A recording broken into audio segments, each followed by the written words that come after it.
All right, sports fans, how's everybody out there doing? William Martin coming at you one more time here on YouTube with another edition of the 300 Pounds of Sports Knowledge Podcast.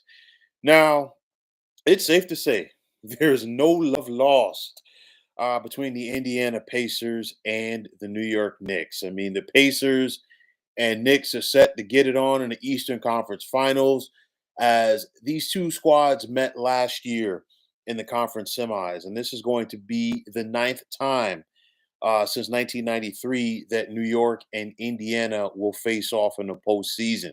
And we've definitely seen some memorable affairs between both of these franchises over the years. But nonetheless, I mean, I could take the next 30 to 45 minutes just talking about that alone, but I'm not because I want to really want to focus on this series right here. 4 wins separates either the Pacers from getting to the NBA Finals for the first time since 2000 or the Knicks from getting there for the first time since 1999. Now, you look at this Pacers team and you ask yourself who stands out. Well, one guy for me is Tyrese Haliburton at point guard. And I mean, I was shocked when people called him underrated. I'm not going to sit up there and say Tyrese Halliburton's an MVP caliber player. No, but he's an MVP caliber player for this Indiana team. And you look at the Pacers, and I think Halliburton's energy and his smile on the court are very infectious. And, it's one of those where some people might take the smile for weakness, but the bottom line is Tyrese Halliburton is a hell of a competitor. He's just what this Pacers offense needs, and he goes out there and makes things happen. I mean, you look at Indiana right now here in the postseason, and it's kind of like what it was for them in the playoffs last year. We've got 6 guys for the Pacers that are currently averaging in double figures for the postseason. So, with that said, it's tough to get a bead on any guy because any of these guys could go out there and beat you if you're an opponent. You got Pascal Siakam, you've got Miles Turner, you've got Andrew Nimhart, Aaron Neesmith, Benedict Mathurin off of that bench as well. So it's kind of like pick your poison. Now, with the Knicks, you know what you're going to get. It's Jalen Brunson, we trust, okay? And of course, when you think about it, one matchup that has to be highlighted heading into this series is Brunson against Halliburton. It was key last year in the postseason when both of these teams met in that 7-game series that Indiana was able to win. And that is going to be a key matchup once again. Now, when you think about Indiana, they're really not a good defensive team. Okay. And if you're the Knicks, that is something that you definitely have to take advantage of. But with Indiana, they use their offense as their defense. And I say this because they're going to score points. There's no ifs, ands, or buts about it. But it's the speed that Indiana plays with because Indiana has some thoroughbreds. And the biggest thing for me with Indiana, they don't lose that much offensively when they go to their bench. Why? Because you've got yourself a veteran point guard like TJ McConnell. You basically have a sixth and seventh starter in both Benedict Mathurin and Obi Toppin. Okay, so that just helps the depth of this team. Now, on the flip side for the Knicks, you know what you're going to get with Jalen Brunson. I think the biggest key for me, if you're New York in this series, has to be Carl Anthony Towns. Cat needs to go out there and play like his hair is on fire. Okay. And when you think about Carl Anthony Towns, his numbers historically go down in the postseason in comparison to what he does in the regular season. That, in my opinion, is going to need to change because if you look at it, last year when the Pacers beat the Knicks, one of the things that Indiana did not have to worry about, they didn't have to worry about a presence for New York in their front court. Of course, the Knicks basically did it, without Julius Randle for the bulk of last season, and then of course he was traded for Cat just prior to the season starting. But nonetheless, Cat needs to go out there and Cat needs to have an impact. Cat needs to go out there and make a guy like Miles Turner work. Okay, and honestly, If it's a one-on-one matchup between Carl Anthony Towns and Miles Turner, I mean, that's a no-brainer. That's advantage, New York. And when I say Cat needs to score, I mean Cat needs to play big. Not he needs not to be a perimeter player. He's got to play in the post. Um, he's got to want the ball. He's got to, get rebounds. He's got to keep things flowing for this Knicks offense. He has the potential. He has the talent. Will he live up to it? That's going to be the biggest thing for me. You know about the Knicks. You know about their wing presence with Mikal Bridges, with Josh Hart, with OG Anunoby. Okay, they're going to have to be big again. Of course, Mikal Bridges was not a part of this Knicks team last year when they lost to Indiana. What is he going to bring to the table as well? For me, one of the biggest questions for the Knicks, and I got a couple, but one of the biggest questions for New York is where will their productivity come from off the bench? And that is going to be key because with Indiana, when they go to their bench, they don't lose a lot. The Knicks don't get that much production out of their bench. And then on top of that, they ask their starters for more minutes. With that said, the longer a series goes, you have the potential to wear down your starters. And again, like I said, Indiana just runs. We saw that happen to New York last year in the postseason. That's going to be a key for me, in my opinion, in this series once again.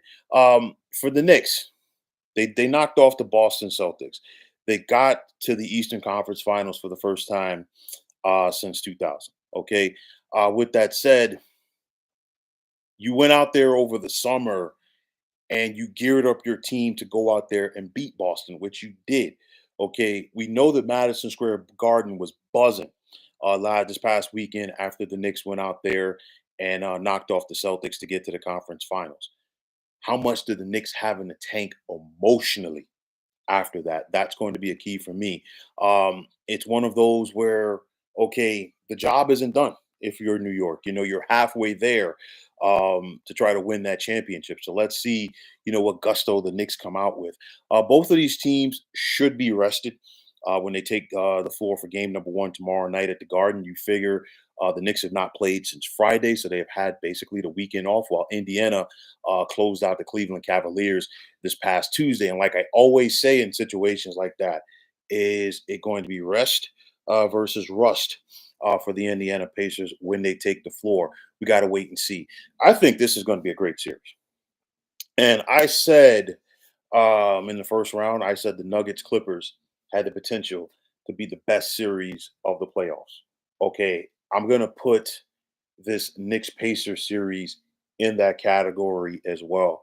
I think there's going to be a lot of back and forth. There's going to be a lot of ebbs and flows. Um, Historic rivalry aside, these two current teams do not like each other. And it's understandable because both of these teams are trying to get to the same spot. So, of course, when you're trying to get to the same spot and you're trying to accomplish the same goal, you can't really be buddy buddy chummy chummy with the guys that are in your way. I totally get it and I totally understand it. But I think this is going to be a back and forth. It's going to be a series of adjustments between the coaches, Tom Thibodeau for New York, and of course Rick Carlisle for Indiana. They're going to have to make adjustments. One thing that's going to be very interesting, we've seen both of these teams have a flair for the comeback throughout this postseason. You think about Indiana with what they did against both Cleveland and Milwaukee to get here. And then, of course, what the Knicks did against both Detroit and Boston to get here to this point of the postseason. Now, neither one of these teams shoots a ton of threes in comparison to what we see in today's NBA. But the Pacers are shooting the highest 3-point percentage in these NBA playoffs. I think what the Knicks are going to have to do, they're going to have to use their size advantage. I think the Knicks need to go out there and play some big man ball. Okay, Indiana moves the basketball around. They frustrate you. They're going to make you work for the entire 48 minutes. I talked about this with the second round series between the Knicks and Celtics, where I said, hey, you know what? It was a boxing match. and New York basically let Boston punch themselves out with their poor shot selection, meaning taking so many threes. I think the shoe might be on the other foot in this series. I think what the Knicks need to do, because it's going to be a battle to see who's going to dictate the pace. And Indiana wants to speed things up. The Knicks want to slow things down. So it's going to be a matter of which pace wins out in this series. I think this is going to be a tremendous series. Both of these teams have what it takes to win this series. Both of these teams have what it takes to be the last team standing. I know the folks in New York clearly they believe it's the Knicks' time. The folks in Indiana believe it's their time as well. Um, this to me, series wise, I think is a classic. Pick 'em. It can go either way. I think this series goes 7 games. I truly do because I think both of these teams have what it takes. They're not going to be easy outs. And of course, the further that you get into the postseason, the harder that it gets. Historically, you would say 2 years in a row. Um, facing a team, advantage to the team that lost. And the Knicks have gotten better. The Pacers do have the experience. I do believe from that series as well. I think if the Knicks play to their strengths, and I think when I say play to their strengths, Carl Anthony Towns has to step up and be big. It can't be a Jalen Brunson situation to carry this team if you're going to talk about New York winning. Indiana can get away with that because they have more balance scoring wise than New York, in my opinion. At the end of the day, this right here is a classic pick 'em. If I had to pick somebody, I'm going to say the Pacers in 7 games. But at the end of the day, it's one of those where if you told me that Indiana would win this series or will win this series when it's all said and done, I won't be surprised. If you tell me that the Knicks are going to win this series when it's all said and done, I won't be surprised either. Both of these teams have what it takes to win the East. Both of these teams have what it takes to win the NBA championship. They're not going down without a fight. This is going to be an old fashioned, to quote Gorilla Monsoon, a Pier Sixer, if you will. There's going to be some bloodshed. There's going to be some hurt feelings going back and forth between both sides. But when it's all said and done, I am giving the slightest of slight edges, and I mean by a hair, to the Indiana Pacers to win this series and get to the NBA Finals. But, folks, that is going to wrap it up. And as always, I want to take this time out to thank each and every one of you for checking out the 300 Pounds of Sports Knowledge podcast here on YouTube. And if you like what you heard and saw on this podcast, please feel free to hit that like button as well as subscribing to this channel. Like I always say, it is greatly appreciated. Also, if you are on the X, formerly known as Twitter, please feel free to follow me at 300 Pounds of Sports. And like I always say, if you follow me, it'll be my pleasure to follow you right back. There's also the sports discussion group on Facebook at the Sports Depot 365. You could check it out. Drop a line and be a part of one of the better sports debating sites going on social media. Also, if you are on Instagram, you can check me out at 300 Pounds of Sports Knowledge. And just like it is on Twitter, give me the follow. I will give you that follow right back. But until next time, fine folks, my name is William Martin. I am signing off, and I'm saying thanks once again for tuning into the 300 Pounds of Sports Knowledge podcast here on YouTube. Be well, everybody.